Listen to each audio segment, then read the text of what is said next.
So we can get started. Welcome to our third and final event of our inaugural AQ Writes Week. This was kind of, this is the first time we're doing this. It was sponsored by the Contemporary Writers Series. And the idea behind this was to highlight the thriving community of literary artists on and our campus and off our campus with our alums. Well, we have students, faculty, staff who are all doing really interesting work with their creative writing. So this is something that we hope to continue in the future, and hopefully, if we continue this, we can do some more events in person. That would be great. The Zoom is nice because we can reach out to alums who aren't on campus. I thought that's a great feature.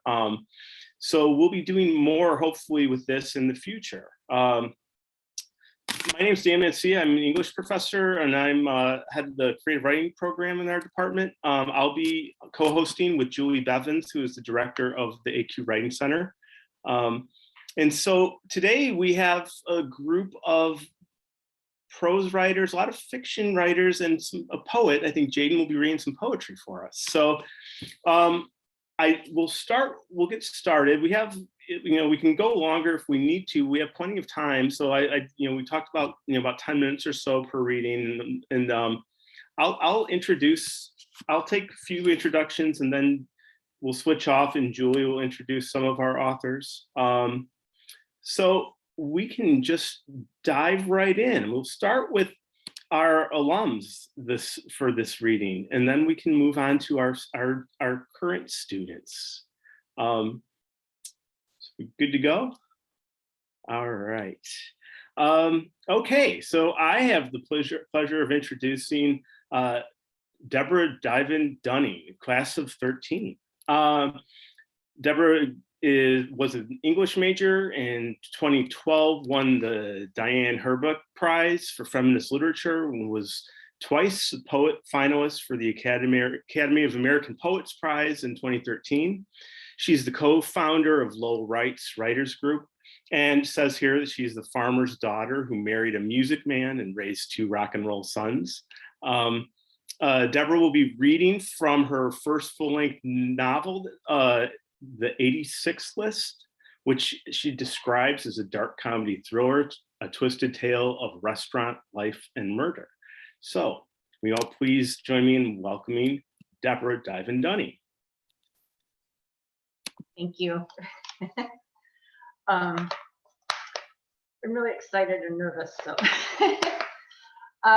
the section I'm reading today is well, you introduced the novel, and it's a pre-published novel. I'm hoping to, fingers crossed, find a literary agent this year and get it published, or I've got plan B, C, and D after that too. So, but the setup is, the short synopsis of it is that it's about a brother and a sister that work at a restaurant, and it's kind of my love letter to the restaurant service industry. But something happens where they end up having to kill a guy. And I know it just happens. No guests were harmed in the making of this book, but after that, it kind of turns into a slippery slope because everyone else that works there is complicit in the cover-up of this. And if you worked at a restaurant or have a military background, the title 86 List comes from that. An 86 list is things that you're getting rid of or running out of. So that's kind of where we get the title for the book. But I'm going to jump right in to the chapter that I'm reading is called The Blood-Dimmed Tide is Loosed. And the setup is they're getting rid of one of the first bodies that we're aware of. So McHale drove his truck down the river road with Charlie in the moonlight with Eric's body to dump in the deep water. They pulled into the boat launch. Ooh, maybe we can do a fresh catch for the special tomorrow night, Charlie bubbled. Say, you don't think people are going to think it's a little odd that a guy that was scared of water and couldn't swim is found in the river, do you? Couldn't we have just donated his body to science? Oh, wait, never mind. They would have been like, wow, I didn't want this. Charlie, you weren't even listening to what I said. Well, Mikhail, that's a weird way to start the conversation, but whatever. Now, Charlie, pay attention. Got it, Nick. Just to be sure, repeat the whole thing over again. I wasn't really listening. And why did we have to bring the Z28 block anyway? Mikhail pulled into the lot by the boat launch and turned his full focus to Charlie. Because Dudley said so. Look, this is how we do it. We got to get to the deepest part of the river because that's where it's the coldest. You know, there are still bodies in Lake Superior that have never been found because it stays so cold. That's why they say it never gives up its dead. Anyway, I wrapped him in chicken wire so the critters can help take care of it. We chain him to the engine. When he starts, Mikhail cleared his throat nervously. Look, when he starts decomposing, those gases could make even a cinder block body rise to the surface, especially a big sack of shit like him. Well, mused Charlie. Well, how the hell does Dudley know all that? Mikhail stared intently into Charlie's eyes. Come on, Charlie, you know yourself. Nobody screws with Dudley. Did you load him into the bed of the truck all by yourself? Nope, Dudley did actually. Charlie stared incredulously.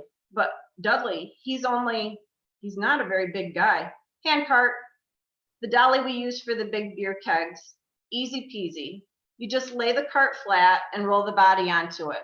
Voila, have carcass, we'll travel. Charlie shook his head, chuckling in admiration. As the two of them exited the vehicle, they put their hands up to shield their eyes from the spotlight. What the? The squad car rolled to a stop on the drive and Officer Allen emerged. Mikhail eased his hand off the butt of his concealed handgun and let out a sigh.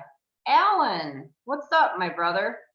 Mikhail slid easily into a smooth bravado as he greeted his kid sister's squeaky clean boyfriend. Oh, hey, good evening, Mikhail. Officer Allen grinned affably. I saw the vehicle and wondered who was down here this time of night. What are you guys up to? Mikhail smirked and kicked at the dirt, looking downward. I'm taking Charlie here night fishing. After an awkward pause, Charlie chimed in. Yep, night fishing. It's better to swim in the sea below than to swing in the air and feed the crow. That sounds like a pirate saying. Well, you know it. We're putting the naughty in nautical for over 400 years. Well, interesting, squinted Allen. I've never been. Well, you should come with us then, said Charlie with a Cheshire grin. Mikhail made a choking noise, causing Allen to turn his attention his way on the heels of the dagger-like sneer Mikhail directed at Charlie. Oh my gosh, are you okay, Mikhail? Allen thwacked coughing Mikhail soundly in the middle of his back as Charlie mimed frantically behind the young officer. Thanks, Allen. My gum. Mikhail cleared his throat and stood up straight. Well, I'd love to come along, smiled Allen. Oh, but I can't tonight. On duty, you know. He saluted, then wrinkled his nose as he sniffed the foul air. What on earth is that horrible odor? Freshwater Chum, winked Charlie. Wouldn't that be a great band name? Freshwater Chum. Smelly, isn't it?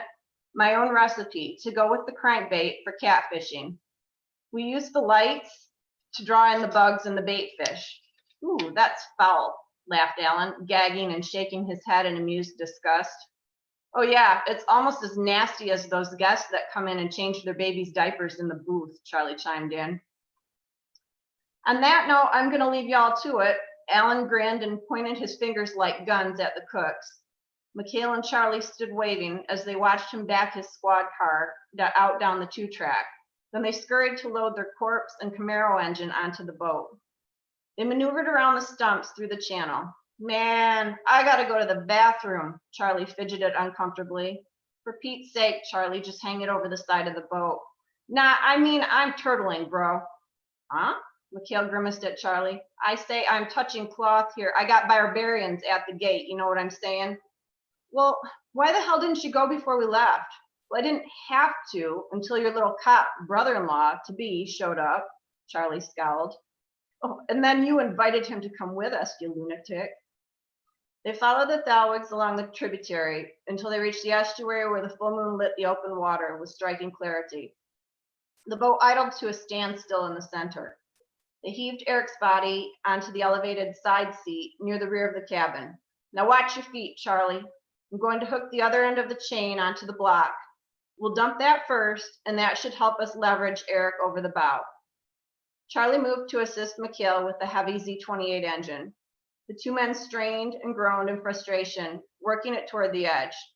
As they elevated it to its final pivot point, the boat pitched precariously. Charlie stood straight with a satisfied grin, watching Mikhail give the last shove, sending it plummeting over the edge.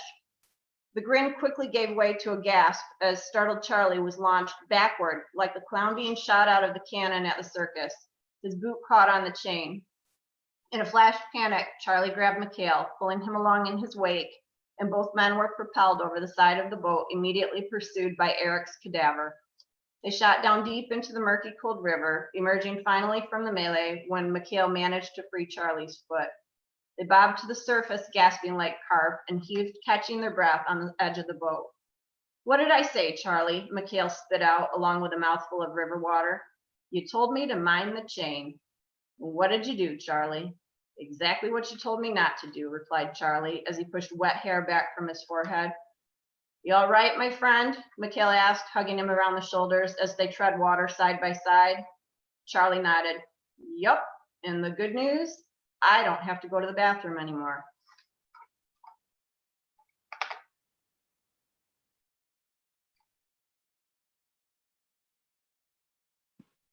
All right, thank you. That was really a great way to get us started for today. I'm having like all these visions of like Coen Brothers movies like dancing through my head now. So that'll be, look forward. Let us know when that one comes out so we can talk about it in our classes. So thank you for sharing. Thank you. All right. We'll be moving right along then. So now our next reader is Elizabeth Walsh-Toney. Elizabeth graduated in 21 last year. And she received the Brent Chesley Award for Outstanding Achievement in Writing. Her work has been published or is forthcoming in Wafanay, Scissors and Spackle, New Note Poetry, Red Fez. This one is interesting. Hell is Real, a Midwest Gothic anthology, the Dire Ives Poetry Competition, and elsewhere. She received a Nature and Words Fellowship from Pierce Cedar Creek Institute in 2020 to complete her first story collection, and is a fiction reader at Sepia Quarterly. Her work has been nominated for Best of the Net and the Postcard Prize. Elizabeth will be reading from her story, Postcard from Bluegrass. Please welcome Elizabeth Walsh-Toney. Thank you. So this is actually the piece that is going to be published in Hell is Real, which is named for a billboard that you see when you drive between Indiana and Chicago. And all it says is Hell is Real. So this is a short story called Postcard from Bluegrass. We stood in the yard in an early snow, and I was counting my sins to keep calm. I kept one hand on the top of the old dryer where Remy had gotten stuck, as if he could feel it. My feet tilted against the ground where it slipped down to the river. I tapped my fingers on the dryer. I have lied. I have used the name of the Lord in vain. I have stolen. The house was almost out of sight behind us, from the shrubby trees and the broken appliances, except for a turret of unfinished concrete which laid out hard against the gray light. Red berries poked from the snow among the rusting angles of metal in the yard. Remy banged his fists against the thin door of the dryer, and it popped back and forth. His hands were so small, I couldn't believe he could make such noise with them. Let me out, he was saying. Come on, guys. I'm trying, Liam snapped at him and thumped the side of the machine. Remy's coat rustled against the belly of the dryer. Liam was prying at the rusty door with the tall nail, hammering it with a brick, trying to wedge it open. Remy started to cry and asked me if I was still there. Lucy, where are you? I'm here, I said. I sat down on a cinder block and put my chin in my hand and watched Liam crouching against the machine. His face was red and his mouth shut tight. The knees of his jeans turned dark from the wet snow, and his jacket too, and the drawstrings at the tops of his boots. He had skinnier arms than I did, but I knew he wouldn't let me help him. I'm cold, Remy said. Liam and I didn't say anything. We had been playing hide and seek in their father's yard when Remy pulled the door too tight behind him and got stuck. Liam and I heard him screaming for us and ran to him and told him, "Be quiet right now." Their dad, my neighbor, was busy and didn't want to hear us.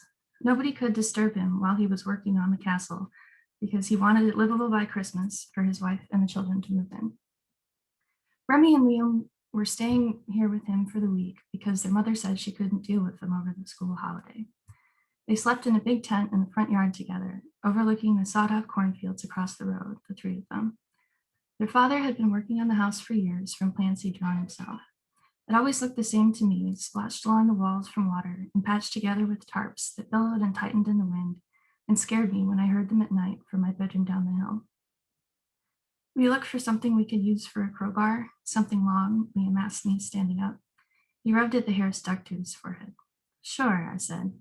I would do most things if he asked me to, but I didn't think he knew that, or I didn't want him to anyway. I'll be back, Remy, I said. Okay? Okay, he said, with a metallic rattle to his voice that reminded me he was still only a baby after all. The backyard was scattered with appliances and two old cars that were here when their father bought the place. He said he had to finish the castle first before he could get the garbage out. The metal had started to sink into the wet river ground, and stalks of now dead plants covered them.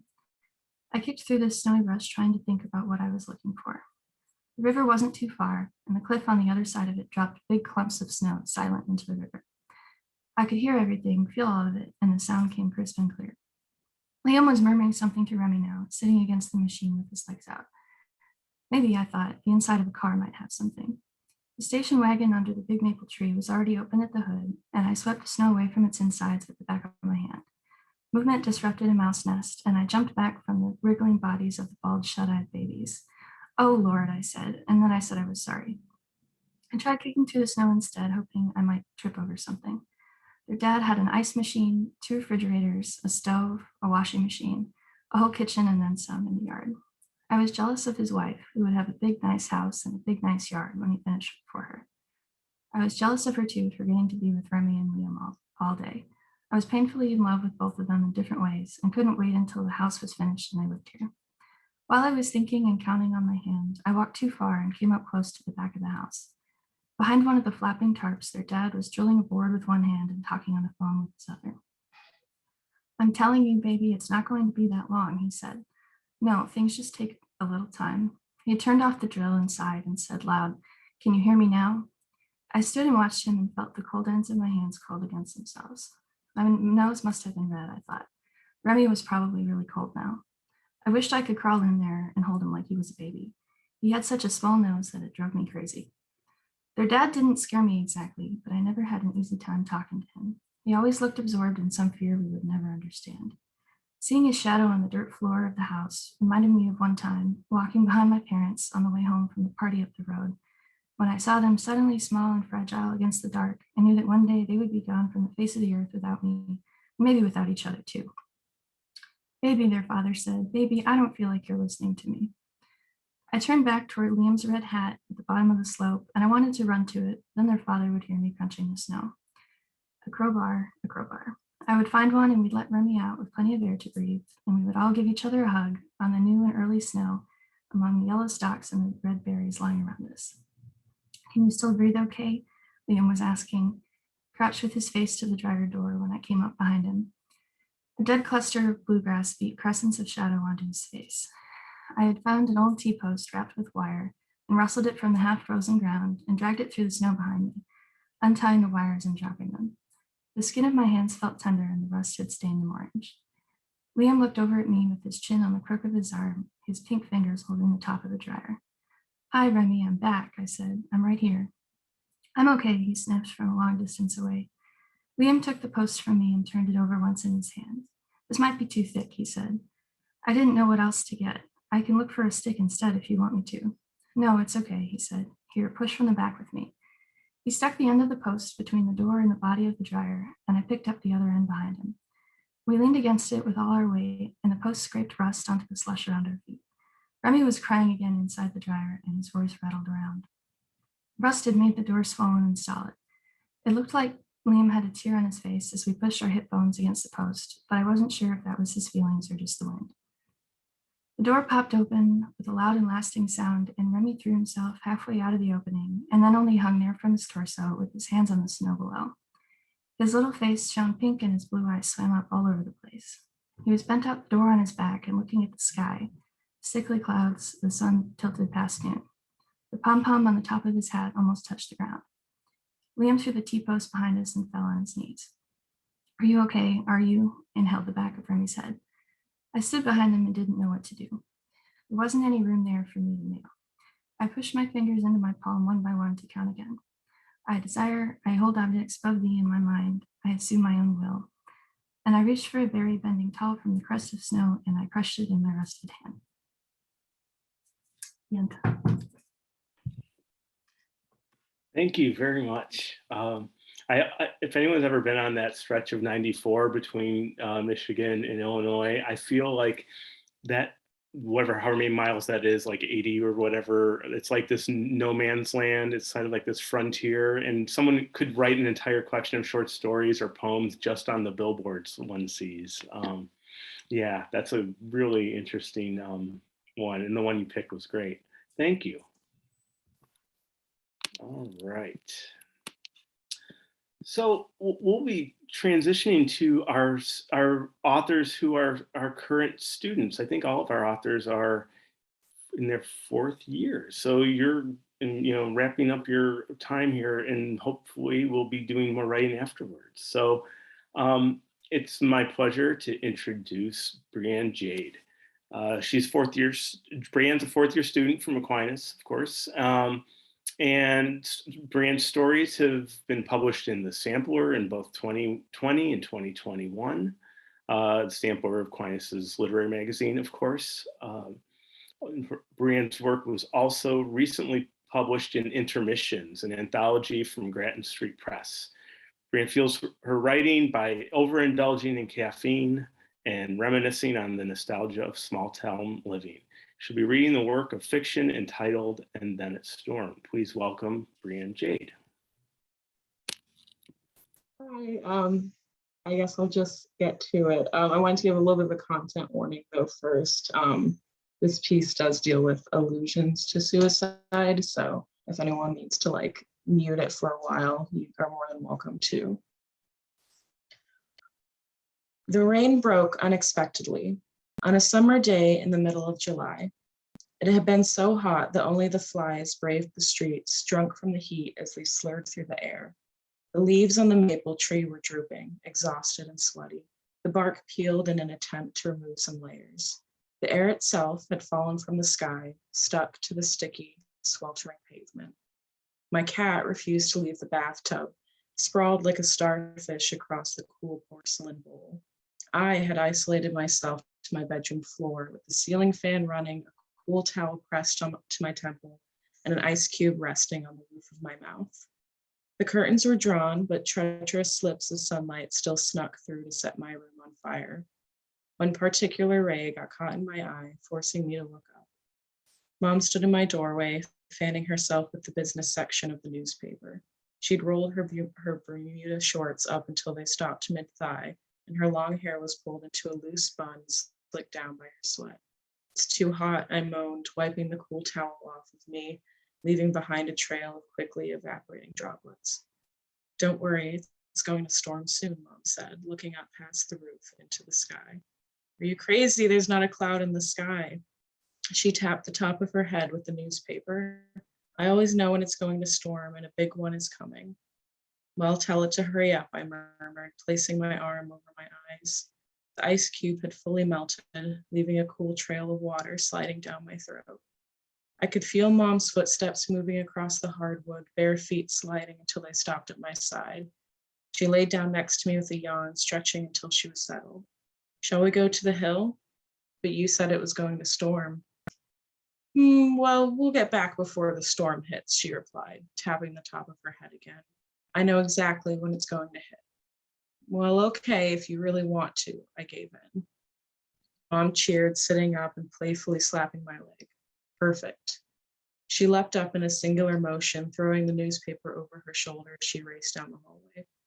I had to move slower as the heat made me dizzy with each step. We're going to the hill, Mom called up to the cat, who meowed a faint response from her porcelain cave. Mom threw her oversized hat over her head, the brim flopping over to hug her eyebrows. Next came her sunglasses, pushed down by the hat so they hung precariously close to the edge of her nose. How do I look? She asked with a pose, sticking her hip out, dramatically throwing the back of her hand to her forehead. Can you even see? I asked, waving my hand across her face. How will you drive? She pouted and started shaking her head till the hat and sunglasses clattered to the ground. Some people just don't understand fashion, Mom said with a flourish, kicking at the discarded accessories. Come on, we have to beat the storm, remember? The drive to the hill was familiar. If I wanted, I could close my eyes and get us there purely by following the curves of the road. Left on Maple Drive, take the bend between the apple orchard. Don't forget the stop sign hidden in the bushes at the end of Jericho Street. And then it's up and down the smaller hills, the top of our hill, a lighthouse beacon in the distance. We always listen to the Beatles when we drive to the hill. Mom says any journey should always carry a Beatles soundtrack, an old saying she stole from someone years ago. Recently, it's been nonstop P.S. I Love You, which Mom keeps rewinding so she can sing along to the chorus. So we drove to the hill with the air conditioning on full blast and Paul McCartney's melodic vocals filling our ears. Our speeding car created a welcome breeze for the heat-exhausted trees that lined the road. They waved their leaves at us in greeting, knowing we were old friends they could welcome back. The road before us had been worn down by our tires years ago as we easily glided across the surface. As we reached the bottom of the hill, Mom pulled into the parking spot we'd cleared years ago. Where once the grass had been covered in lilac bushes and rabbits' nests, now there was only dirt carved into a mold for tires. We got out of the car and stood at the bottom of the hill, squinting up to find our path. It wove haphazardly through the tall grass, planned without care. At some points, it backtracked when fallen branches had halted our climb, or when we refused to disturb a chipmunk den. But the path continued, twirling its way to the very top, stopping under the old willow tree. Ready, Mom declared, clasping her hands together, knees bent in anticipation. I glanced up at the sky. A few clouds had formed, nondescript, non-threatening. No signs of the storm Mom was convinced was coming. With a gleeful yelp, we kicked off our sandals and began racing up the hill. Dirt, desperate to get on the move, clung to the bottom of my toes, followed by hitchhiking blades of grass. As we raced up the hill, the heat began to slip away, as if we were breaking through the final ribbon of a marathon. We sprinted over a well-worn path, unafraid of any hiding rocks or sticks meant to trip. Besides me, Mom threw her arms in the air, cheering up into the clouds, daring them to cheer back. I joined in, yelping and howling like a wild animal set free. So we raced to the top of the hill until we were at the pinnacle point under the willow tree. Mom dove headfirst into the heaps of grass. She laughed as the grass caught on her nose and tickled her ears, but her throat was clenched as she forced the laugh forward. She sat up in the grass, looking out at the view. At the bottom of the hill was a crumbling wood fence. Words of love had been carved into the posts, and moss was fighting to pull the wood back into the ground. Guarded by the fence was a field of grapes, forgotten years ago and left to the whims of nature. The vines had climbed to the peaks of their trellises. Stray strands, never satisfied, reached up, their leaves pointing to the sun. Below the grapes, long grass had filled the once carefully carved lanes, growing with haste so that it might reclaim the entire field. The grapes themselves were picked clean every morning by traveling deer or squirrels who had forgotten where they buried their nuts. Still, the smell of them lingered as if permanently etched into the dirt. It was a sweet, albeit overwhelming scent. I felt I could get drunk from the smell alone as the sweetness lingered on my tongue. I picked at the grass beneath my feet in the same struggling patch I always sat. Besides me, Mom gently tapped her hands against the earth. Against the dirt, the sound was nearly completely muffled. But I could hear it as the tips of her hands brushed through fallen leaves, the rhythm echoing from the tunnels of the ants below. It seemed beautiful. With each beat, the clouds above seemed to grow darker, the swirls of gray tripping over each other as if they were trapped in a washing machine. In the far-off distance, I could already smell the rain coming. The wind carried it past the darkest clouds, blowing it into our faces with triumph. The storm's coming. Should we get going? I asked, interrupting her song. She closed her eyes, tapped the top of her head. We have a few more minutes. Let's just sit for a while, okay? Okay, Mom, let's sit. The wind picked up speed as we sat, and the once putridly hot air began to cool. Above us, the branches of the willow tree laughed and danced circles through the wind. The breeze pushed the branches aside to reveal the world of darkened memories they hid behind their leaves. Behind each flash of leaves, my brain teased a hint of fraying rope tied hastily to the tallest branch, a mop of hair I used to tug at when he carried me on his shoulders, hanging off the rope, tipped at a delicately dangerous angle. An untied pair of sneakers dangling in the air, worn on feet I danced on as a little girl. For a moment, my breath caught in the back of my throat, and I turned away from the memories. When I reached out my palm, I could feel the tiny droplets scatter across the surface. The sky in only a few moments had turned dark gray. Angry and upset, I wanted only to have a good cry so that it might feel better. Mom, it's time to go.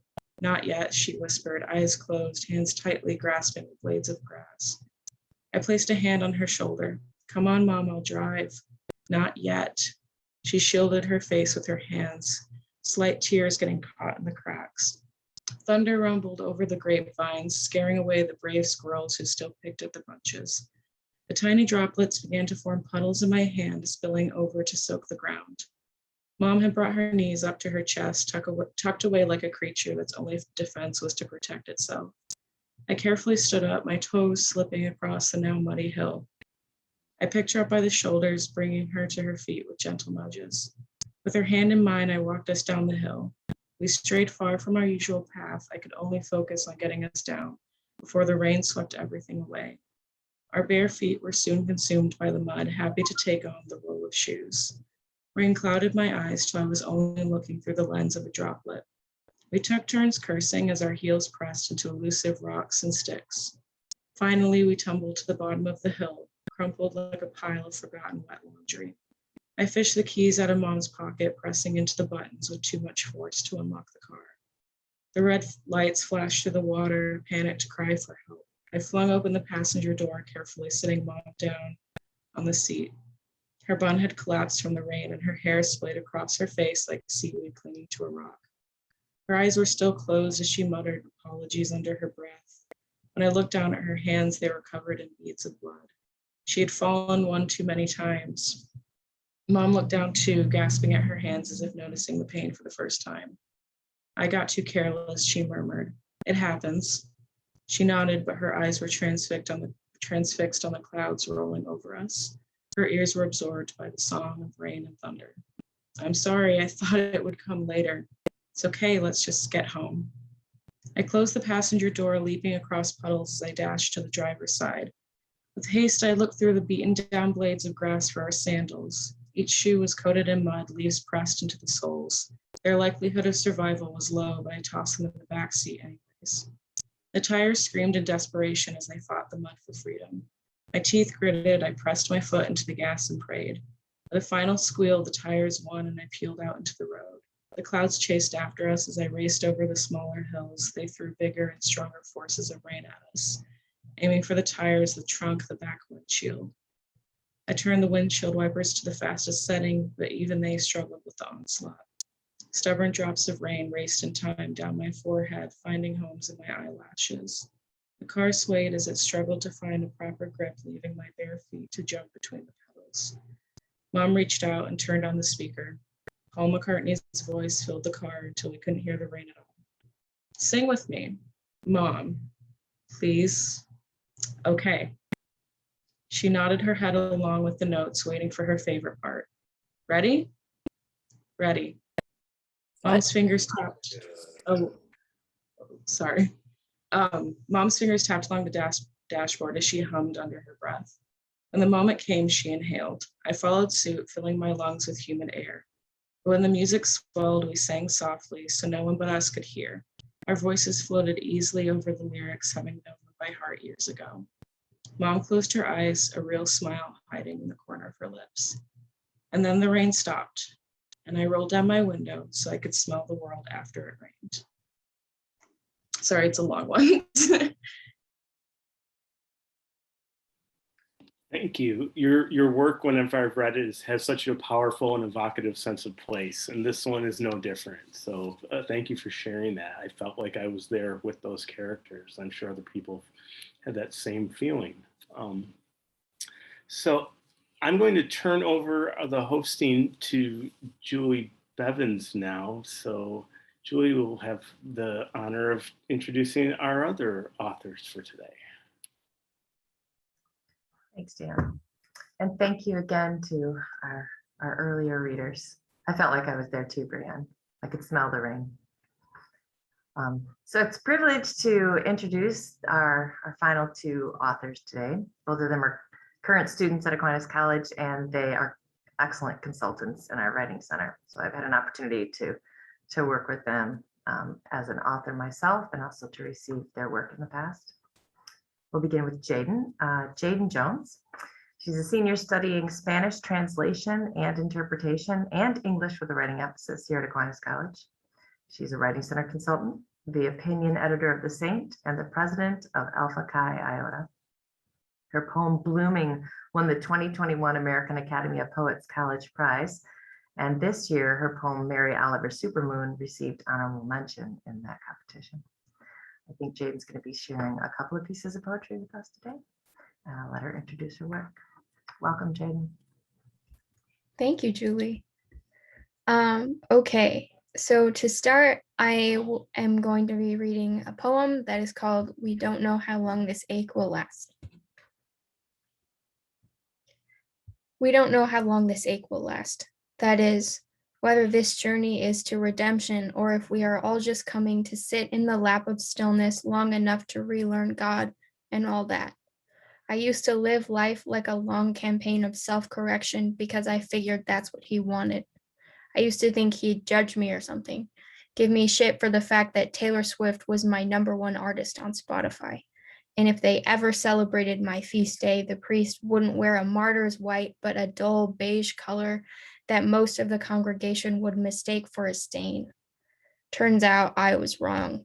That is, I traveled miles, like miles, to listen to broken people roll blunts on my only Tupperware, to get up close to the faces of the stars as they bloomed out of the sky, to keep children from suicide, to comfort mothers, to sweat, to love the ground well enough to break it open and force the dirt to become something else.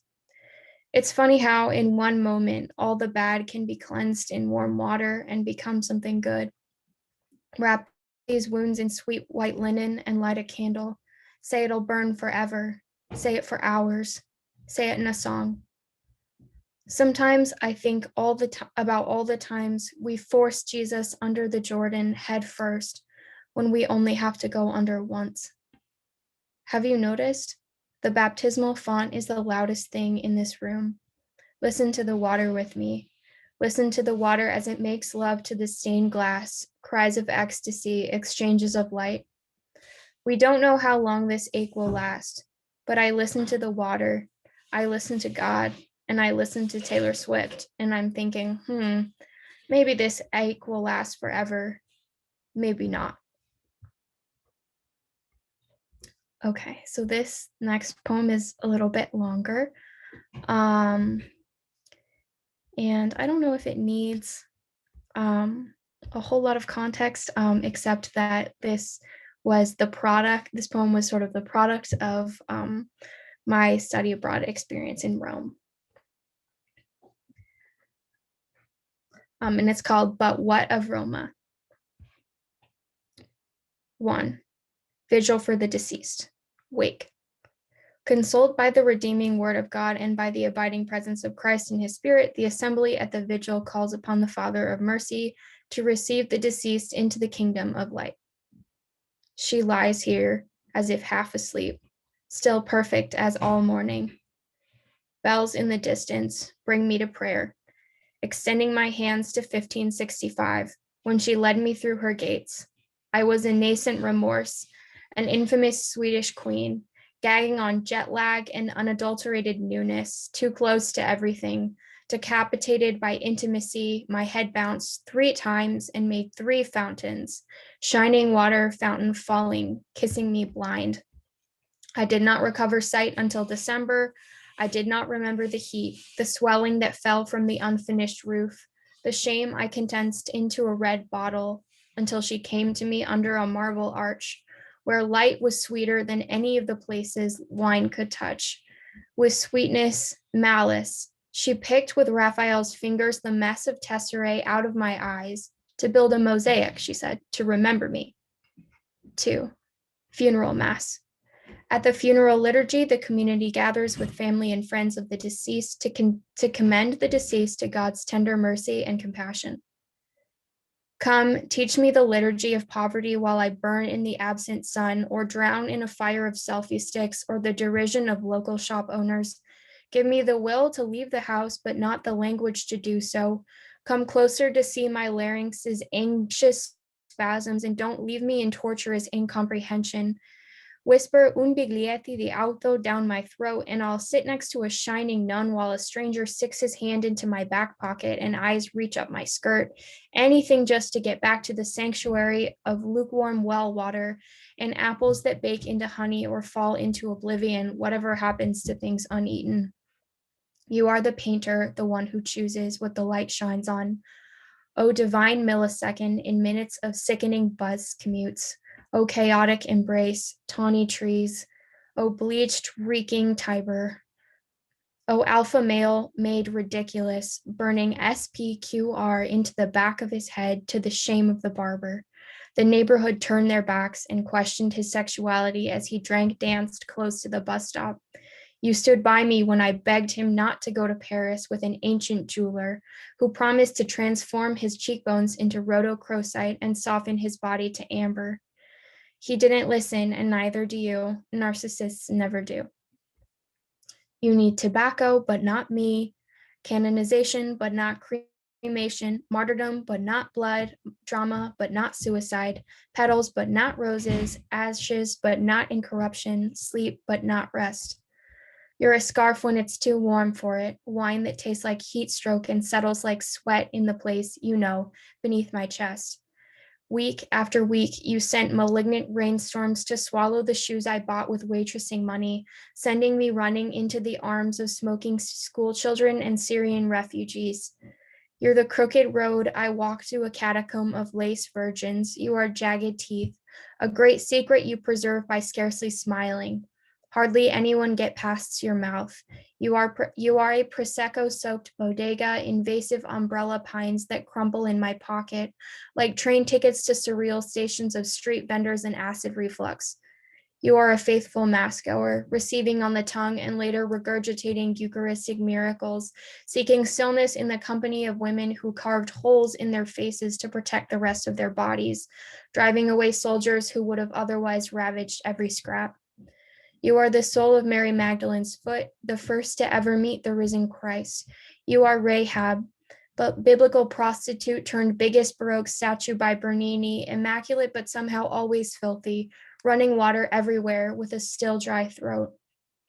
Inside you, spaces for everywhere wanderers and festering cats, nursing rooms for the suckling seekers of holiness who flock to find it flowing from your breast, sweating through reconciliation, screeching under ancient floorboards, hormonal as a menstruating girl, grand and loud as a woman in labor, liberated by Peter, muzzled by Diocletian, crucified by Constantine, redeemed by teenagers, a pure sacrifice, a spotless victim. 3, burial.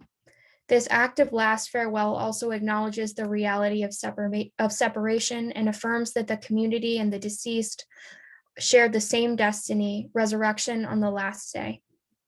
O Roma, you have made. O Roma, you have unmade.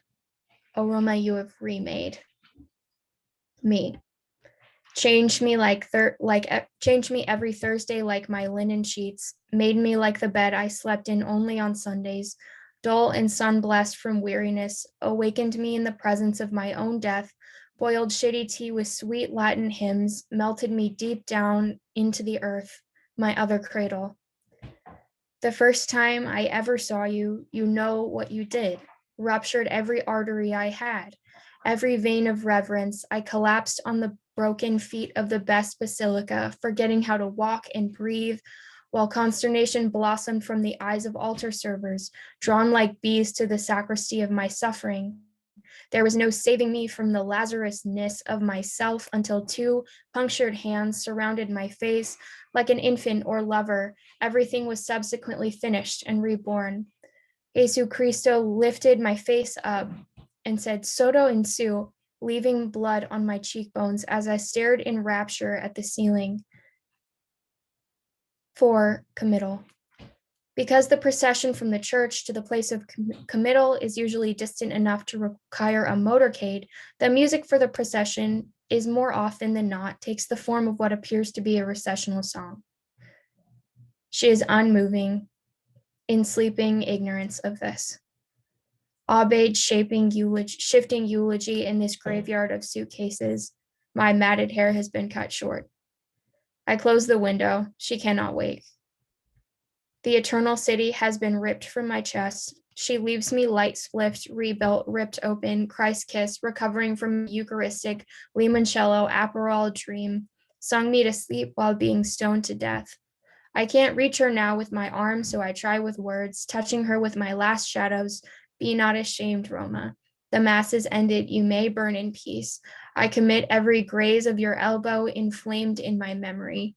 Even the smallest brush of your shoulder would have changed me. Thank you.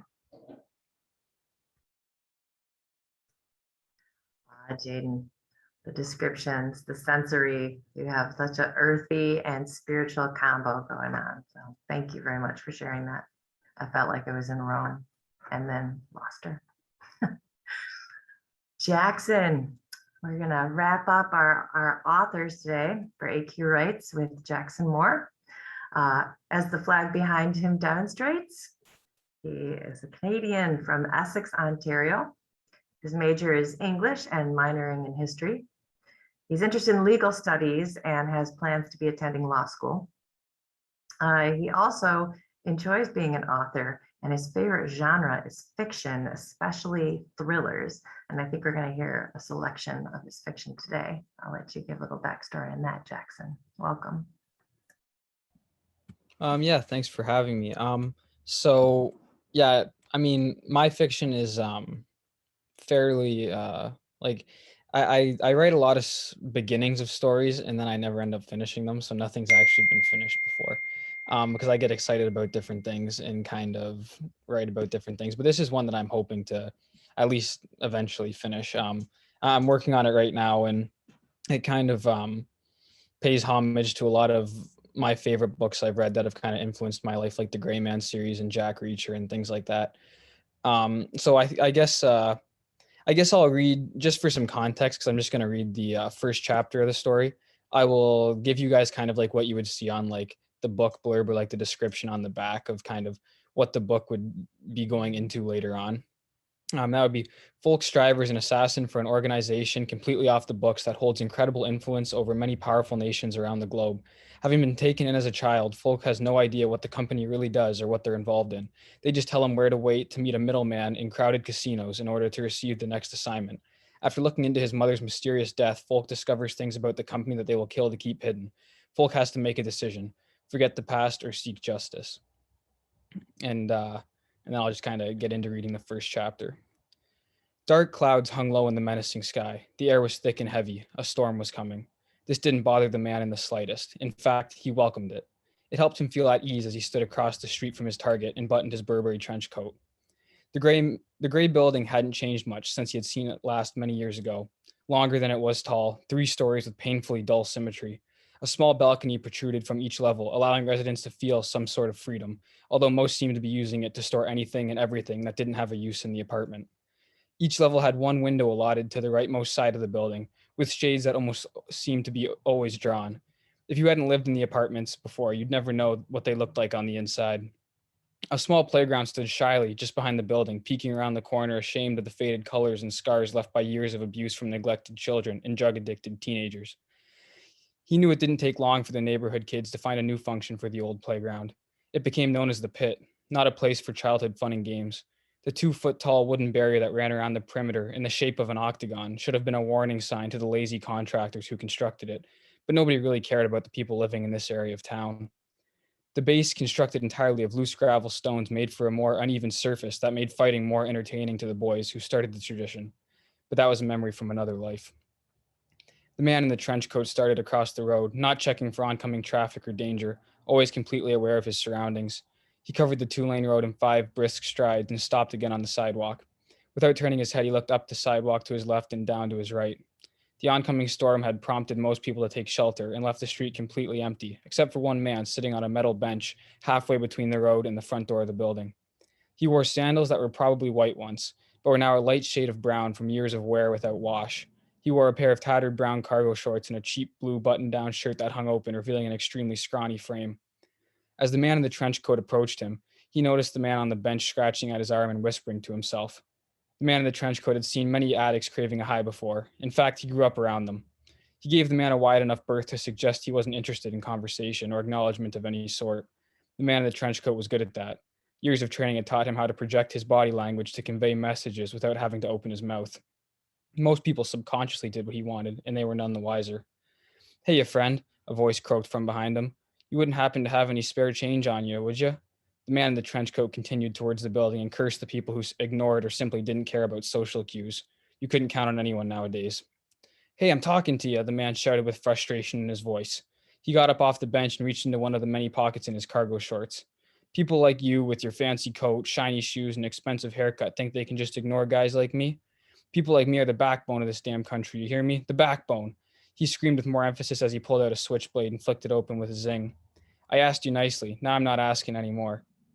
The man in the trench coat could hear the addict walking towards him from behind and stopped. Without turning around, he said in a voice so steady it would rattle the most confident criminal, "Last time I checked, aggressive crackheads weren't the backbone of any nation. So I suggest, if you would like to keep yours fully intact, you go sit down on the bench and talk to your imaginary friends." He then continued on walking only 10 feet from the front doors of the building. The drug addict was stunned and a little bit frightened, though he would never admit that to anyone. He noticed that there was a way in which the man in the trench coat moved, the way that the shadows from the coming storm wrapped themselves around him like a cloak, that conveyed a level of power and confidence that was possessed by few. The addict turned and looked back at the bench and was about to make his way towards it when he looked down at his left hand and saw the weapon, almost 8 inches in length, calling him a coward, filling him with false confidence. The addict turned on his heels of his frayed sandals and with his newfound courage ran at the man in the trench coat from behind, pulled the switchblade back to his ribs, and thrusted with all his might like a coiled snake lunging at its prey, his switchblade the jaws and the back of the tall man in front of him the meal. Unfortunately for the addict, the man in the trench coat was an apex predator and had never known what it was like to be considered prey. He was a man that when caught unaware was good, but with time to prepare, even if it was just 20 seconds, was virtually unstoppable, even to the most capable opponent, which this junkie was most definitely not. The man in the trench coat sidestepped to the left at the last second, having noticed earlier that the man he was dealing with was left-handed, and let his clumsy assailant fall off balance with his arm fully extended from his body. He then shot his hand out and clasped the man's wrist, locking it like a bear trap. The addict could feel the eyes of the man in the trench coat burning into the back of his head like the sun. His mind was still trying to process what had happened and the speed with which the man had moved when pain shot through his wrist. The man in the trench coat began to squeeze with enough force to throw the carpal bones out of alignment with a loud pop. The addict let out an inhuman shriek and let the switchblade clatter to the cement. The man in the trench coat then bent down and picked it up as the addict knelt on the ground, sobbing, cradling his limped hand. The man in the trench coat turned to the garbage can on his right and gently tossed the knife into it. He then knelt down to be eye level with the addict, who refused to meet his gaze. "What is your name?" he asked in a slightly more gentle tone than before. Rick, mister. Rick Bates," the addict responded in a shaky voice, still unwilling to make eye contact. "Well, Rick," the man in the trench coat responded, "today's your lucky day. I have $3,000 in my coat, and it's all yours if you do one thing for me." Rick still did not make eye contact, but his head rose a fraction, showing he was listening and interested. "I know where he's going," Officer Christine Marks shouted into the police radio. She flicked on her siren and took a sharp left turn through a red light hard enough to send the squad car onto 2 wheels. 319 King Street. It's the only place that makes sense. I'm headed there now. ETA is 5 minutes, she finished, looking into her rear view at the chaos she had caused in the intersection. "Christine, you can't just barrel into the intersection like that as you're flipping your lights on. Give people some warning. Don't forget that you have precious cargo in the car with you." Her partner, Boniface Ray, chuckled to himself, wheezing as his overweight body tried to take in enough air. She glared over at him. Boniface was a French-Canadian from Magog, Quebec, who had the thick accent to prove it. He stood about 5'7" and weighed nearly 200 pounds. The man was a walking poster board of the type of typical overweight cop stereotype. He had jet black hair that was always greased back with enough product to style a gorilla, a pointed nose that stood out too far from his smushed face, bushy eyebrows that resembled caterpillars, and rather short limbs that earned him the nickname Rhinoceros from his colleagues, though only behind his back. "Some of us are actually good at our job, Ray," Christine said through gritted teeth. She refused to call him by his first name because she didn't think of them as friends, but as more of an annoying parasite that was impossible to get rid of. If anyone is taking him down, it's going to be me. And attention, all units come in. All units come in, came a staticky voice over the radio. Suspect spotted on the corner of King and Diamond, headed out of the city on foot. Suspect is said to be wearing a trench coat, dress pants, and a low Tribbley hat. Over. Christine's heart rate rose considerably. Her palms began to sweat, and a small grin tiptoed across her face. She had him now. The description matched her target's usual MO exactly.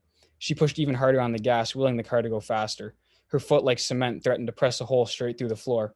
Ray grabbed the handle above the door and closed his eyes, praying just to make it there alive. The man entered the building through the front door after conversing with the addict outside. The lock had been easy enough for him to bypass, as the low-income apartments didn't have any electronic security in Detroit. He climbed the stairs to the third floor and paused at apartment 314. He looked at the dark, stain-covered carpet outside the door that was no doubt a combination of alcohol and blood. The door frame was wooden and the paint was chipped in numerous places. The door looked like it could be simply blown off if a gust of wind hit it too forcefully. The man settled for knocking. He heard someone mumble a curse from inside the apartment and the sound of an old recliner snapping back into place before an unfamiliar, uneven saunter to the front door. The old man in the apartment opened the door as far as the cheap chain lock would let him. He looked at the man waiting outside, and instantly his hard expression softened. His scowl turned into a frown, and his eyes grew distant, as if trying to remember memories from another life. He opened his mouth to speak, but no words came out. He slowly looked down, closed the door, and slid the chain across the lock, knowing that it wouldn't do any good against the man if he truly wanted to get in. He had always known him to be relentless. He slowly walked back to his recliner and sat on the edge, watching the tall, powerful man enter the room. He noticed that the man moved with precision for someone his size, about 6'1" with broad shoulders and sharp facial features. Though with the only lighting in the cheap apartment coming from a dusty wooden lamp in the far corner, it was hard to make out anything more. The shadows had a way of clinging to his face that kept it hidden from view. I always knew you'd come back for me one day, the old man said slowly, fighting to get every word out. He breathed rather heavily, as if each word escaping from his mouth was a small victory requiring maximum effort. But I promise you, you'll want to hear what I have to say first. The patrol car squealed around the corner of King and Diamond as a light rain began to fall. Christine could see the man in the trench coat walking briskly away from the building at a speed that would not warrant a second look if you did not know what you were looking for. Fortunately for her, thanks to the description, she did. He even had the goofy hat on. She stopped the car in the middle of the street and gave Ray a look that said, "You're useless, but you better have my back here." He gave her an unsure nod and they both stopped out of the car. "Freeze," Christine commanded in a practiced voice that demanded compliance as she drew her standard issue Smith & Wesson M&P 40 Palmer pistol. "Don't turn around and slowly raise your hands above your head," she continued as she walked cautiously towards the man. He raised one unsure hand to the sky while he seemed hesitant or maybe unable to lift the other. "Do you not hear the woman?" Boniface screamed, never one to be calm in high-stakes situations. "Raise your hands to the sky before I blow them off." The officers were close enough now to hear the man softly whimpering as he struggled to raise his left hand, which looked slightly deformed. It looked to be broken at the wrist at an unnatural angle. Christine thought something was off, and now she knew what. Multiple other squad cars arrived on the scene, surrounding the suspect, bathing the street in a flood of red and blue. She quickly holstered her pistol and walked swiftly towards the man wearing the trench coat. She mumbled a few choice words to herself before ripping the hat off the man, hard enough to jerk his head backwards with it. She wasn't surprised to be mocked by the face of an unknown individual off the street. It wasn't him. A heavy rain started to hammer off the roof of the cop cars as two officers pulled $3,000 out of the man's pocket and lowered him into the back of one of the cop cars, while the other sped to the last place the suspect had been seen. If the rain had not been falling like someone cranked the dial on gravity, Catherine may have noticed a man watching from under the canopy of a small convenience store across the street. If it had not been for the drumming coming from a marching band of rain, she might have heard the man chuckle to himself. Instead, she stood there soaked to the skin, as the man, knowing that giving his trench coat would make for a cold walk, stepped into the rain, heading in the opposite direction. And yes, that's where it kind of ends. So thanks. Jackson, I do hope you finish the book. I'd be happy to buy it and finish it. Dan, do we have any other authors today? No, I believe that's everyone. You guys have brought us up almost exactly to the hour. Well planned. I know this was the inaugural edition of AQ Writes, and the plan is next year to have another series. Just a reminder, if you want to take a look at the recordings of Lyndon E. McFoster, who started the Contemporary Writer Series and as an alum was our first reader, and her recently released publication is out, and you can hear her reading and then have a link to that purchase on the CWS site. And this AQ Writes reading was also recorded, so that'll be up in a couple of days.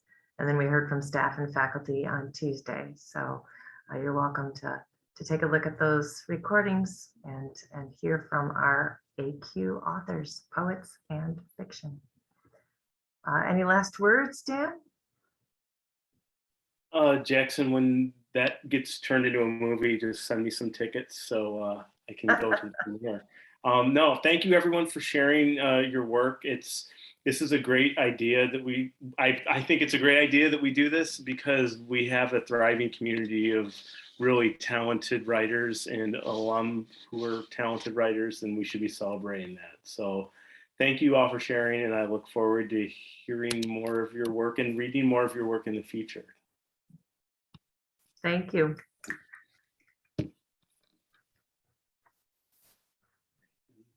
Then that recording will be available to you, those of you who did want to share that with friends or family. So we'll send out notification when that's up and ready for you to take a look at.